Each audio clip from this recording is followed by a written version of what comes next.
Hi everyone, this is Sudhakar Bhogam. Welcome to SB tech tuts. ఈ వీడియోలో DBMS లో 2-phase logging గురించి నేను క్లియర్ ఎక్స్ప్లెయిన్ చేస్తాను. వీడియోలో స్కిప్ చేయకుండా ఎండ్ వరకు చూడండి, మీకు ఈజీగా అర్థమవుతుంది. మీరు డిగ్రీమ్స్లో కానీ బీడీఎమ్స్లో కానీ ఎక్కడైనా ఇంటర్వ్యూస్కి వెళ్ళినప్పుడు కాంకరెన్సీ కంట్రోల్లో 2-phase లాగింగ్ గురించి క్వశ్చన్స్ అయితే అడుగుతూ ఉంటారు.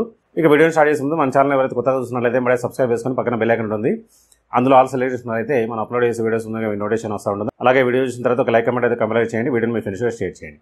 ఇక DBMS సంబంధించిన కంప్లీట్ వీడియోస్ అన్ని మన యూట్యూబ్ ఛానల్లో ఉన్నాయి. DBMS ప్లేలిస్ట్లో ఉంటాయి, ఆ వీడియోస్ అన్ని ఒకసారి అయితే చూడండి. ఇక్కడ 2-phase లాగింగ్ లో ఏం జరుగుతుందో ఒకసారి మనం చూద్దాం. డెఫినేషన్ ఒకసారి చూసినట్లయితే 2-phase locking protocol is also known as 2PL protocol. So 2-phase locking protocol ని 2PL ప్రోటోకాల్ అని కూడా పిలవచ్చు. Is a mechanism of concurrency control in DBMS that ensures serializability by applying a lock to the transaction data which blocks other transactions to access the same data simultaneously. అంటే database లో ఉన్న ఒక డేటాని, ఒక resource ని more than one transactions సైమల్టేనియస్గా access చేసుకోవాలంటే ఎలాంటి ప్రాబ్లమ్స్ లేకుండా we can use 2-phase locking. So 2-phase locking అనేది కూడా ఒక కాంకరెన్సీ కంట్రోల్లో ఒక మెకానిజం. ఓకే, లాస్ట్ వీడియోలో మనం లాక్ బేస్డ్ ప్రోటోకాల్ చూసాం. ఆ విధంగా కూడా మనం కాంకరెన్సీ కంట్రోల్ని ఇంప్లిమెంట్ చేయొచ్చు, లేదా 2-phase లాగింగ్తో కూడా మనం కాంకరెన్సీ కంట్రోల్ని మెయింటైన్ చేయొచ్చు. ఓకే, అంటే more than one transactions same డేటాను యాక్సెస్ చేసుకునేటప్పుడు ప్రాబ్లమ్స్ వస్తూ ఉంటాయి. ఆ ప్రాబ్లమ్స్ రాకుండా ఉండాలంటే కాంకరెన్సీ కంట్రోల్ మెకానిజం యూజ్ చేయాలి. సో 2-phase లాగింగ్ అనేది కూడా అందులో ఒకటి. ఓకే, ఇంకా ఏమన్నా చూద్దాం. 2-phase locking protocol helps to eliminate the concurrency problem in DBMS. Concurrency ప్రాబ్లమ్ని ఎలిమినేట్ చేయడానికి 2-phase లాగింగ్ అనేది ఒక మెకానిజం. ఇంకా ఏమన్నా చూడండి. The locking protocol divides execution phase of A transaction into 3 different parts. ఒక ట్రాన్సాక్షన్ ఎగ్జిక్యూట్ అవుతుందంటే దాన్ని 2-phase లాగింగ్లో 3 పార్ట్స్గా డివైడ్ చేసుకుంటుంది. ఫస్ట్ పార్ట్ ఏమంటారు చూద్దాం. ఫస్ట్ ఫేజ్ వచ్చేసి when a transaction begins to execute it requires permission for the lakhs it needs. So ఒక transaction execution start అయ్యే ముందు ఆ ట్రాన్సాక్షన్కి సంబంధించిన లాక్స్ కోసం పర్మిషన్ కంపల్సరీగా కావాలి. అది ఫస్ట్ ఫేజ్. సెకండ్ ఫేజ్లో ఏం జరుగుతుందో చూద్దాం. Where the transaction obtain all the locks when a transaction release its first lock the third phase starts. So ఒక ట్రాన్సాక్షన్కి సంబంధించిన కంప్లీట్ లాక్స్ అన్నీ లాక్ అయిన తర్వాత, ఆపరేషన్ కంప్లీట్ అయిపోయిన తర్వాత ఒక్కొక్క లాక్ని రిలీజ్ చేస్తూ ఉంటుంది. ఫస్ట్ రిలీజ్ చేసేది ఇది ఫస్ట్ లాక్. అక్కడ నుండి మనకు థర్డ్ ఫేజ్ అనేది స్టార్ట్ అవుతుంది. అది రాసింది. నెక్స్ట్ థర్డ్ ఫేజ్ వచ్చేసి the transaction cannot demand any new lock instead it only release the acquired lock. So third ఫేజ్లో ఏంటంటే ఒక ట్రాన్సాక్షన్ లాక్స్ అన్నిటిని లాక్ చేసింది అనుకోండి, తర్వాత రిలీజ్ చేయడానికి మాత్రమే ఛాన్స్ ఉంటుంది. లాక్స్ని న్యూ లాక్ని చేయాలంటే కుదరదు. ఓకే, ఓన్లీ రిలీజింగ్ మాత్రమే ఉంటుంది. ఓకే, సో ఈ 3 ఫేజ్ని డిపెండ్ చేసుకొని ఒక ట్రాన్సాక్షన్ ఎగ్జిక్యూషన్ అనేది డిపెండ్ అయి ఉంటుంది.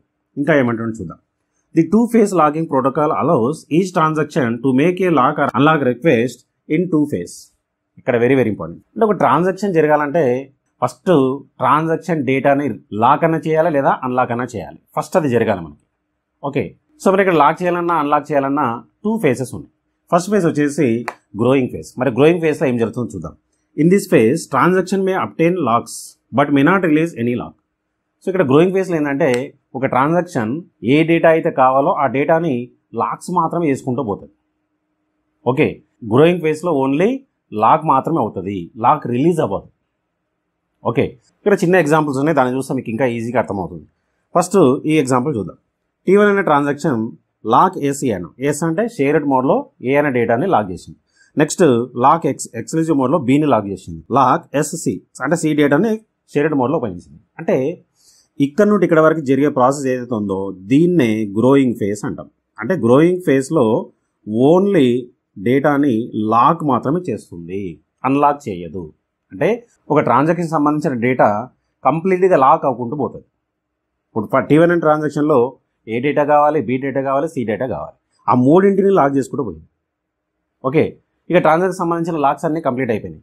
సో ఇక్కడ లాక్ ఏదైతే జరుగుతుందో దాన్నే గ్రోయింగ్ ఫేజ్ అంటాం. డయాగ్రామెటికల్ డిజైనింగ్ కూడా చూద్దాం. ఇక్కడ చూసినట్లయితే ఇక్కడ చూడండి, ఫర్ ఎగ్జాంపుల్ ఇది T1 ట్రాన్సాక్షన్ అనుకుందాం. ఇక్కడ లాక్ ఒక చేసింది, ఇక్కడ లాక్ చేసింది, ఇక్కడ లాక్ చేసింది. ఫర్ ఎగ్జాంపుల్ ఇది A అనుకుందాం, ఇది B అనుకుందాం, ఇది C అనుకుందాం. మూడింటి లాక్ చేసుకుంటూ పోయింది ఒక ట్రాన్సాక్షన్. ఇక దీనికి సంబంధించిన లాక్స్ కంప్లీటెడ్. ఇక్కడ ఏం జరుగుతుంది అంటే ఓన్లీ లాకింగ్ మాత్రమే జరుగుతూ ఉంటుంది. దీన్ని మనం గ్రోయింగ్ ఫేజ్ అంటాం. సో గ్రోయింగ్ ఫేజ్లో అక్వైర్ లాక్స్, ఓన్లీ లాక్స్ మాత్రం పెడతా ఉంటుంది, లాక్ని రిలీజ్ చేయదు. ఓకే, ఒక ట్రాన్సాక్షన్కి సంబంధించిన కంప్లీట్ డేటాని లాక్ చేసుకుంటూ పోతుంది. ఫస్ట్ లాక్ చేస్తుంది, లాక్ చేసిన తర్వాత ఆపరేషన్ స్టార్ట్ అవుతుంది. ఆపరేషన్ అయిపోయిన తర్వాత ఒక్కొక్క లాక్ని రిలీజ్ చేసుకుంటూ పోతుంది. ఓకే, సో రిలీజ్ చేసే ప్రాసెస్ వేరు, లాక్ చేసే ప్రాసెస్ వేరు.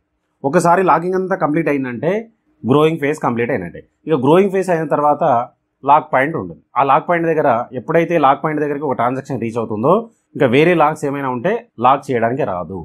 ఇక తర్వాత అన్లాక్ చేయడానికి మాత్రమే పాసిబిలిటీ ఉంటుంది. అదే రాస్తున్నాం. సెకండ్ వన్ వచ్చేసి స్టింకింగ్ ఫేజ్. స్టింకింగ్ ఫేజ్లో ఏం జరుగుతుంది చూడండి. In this phase transaction may release locks but not obtain any new lock. Shrinking ఫేజ్లో ఓన్లీ లాక్ని రిలీజ్ చేయడానికి మాత్రమే ఛాన్స్ ఉంటుంది, లాక్ చేయడానికి పాసిబిలిటీ ఉండదు. ఇక్కడ చూడండి, ఈ ట్రాన్సాక్షన్లో 3 లాక్స్ చేసిండు, ఏబీసీని లాక్ చేసిండు. ఒక దాన్ని షేర్డ్ మోడ్లో, ఎగ్జిక్యూటివ్ మోడ్లో, షేర్డ్ మోడ్లో పెట్టేసిండు. ఇక లాక్ అంతా కంప్లీట్ అయిపోయింది. ఇక్కడ నుంచి ఇక్కడ వరకు ఆపరేషన్ జరుగుతూ ఉంటుంది. ఆపరేషన్ అయిపోయిన తర్వాత ఒక్కొక్క లాక్ని అన్లాక్ చేసుకుంటూ పోతున్నాం. అంటే ఒక ట్రాన్సాక్షన్ జరిగేటప్పుడు ఆ ట్రాన్సాక్షన్లో పార్టిసిపేట్ చేసే ప్రతి ఒక్క డేటాని ఫస్ట్ లాక్ చేసుకుంటుంది. కంప్లీట్ లాక్స్ అన్నీ అయిపోయిన తర్వాత ఆపరేషన్ జరుగుతుంది. ఆపరేషన్ తర్వాత ఒక్కొక్క లాక్ని రిలీజ్ చేసుకుంటూ పోతుంది.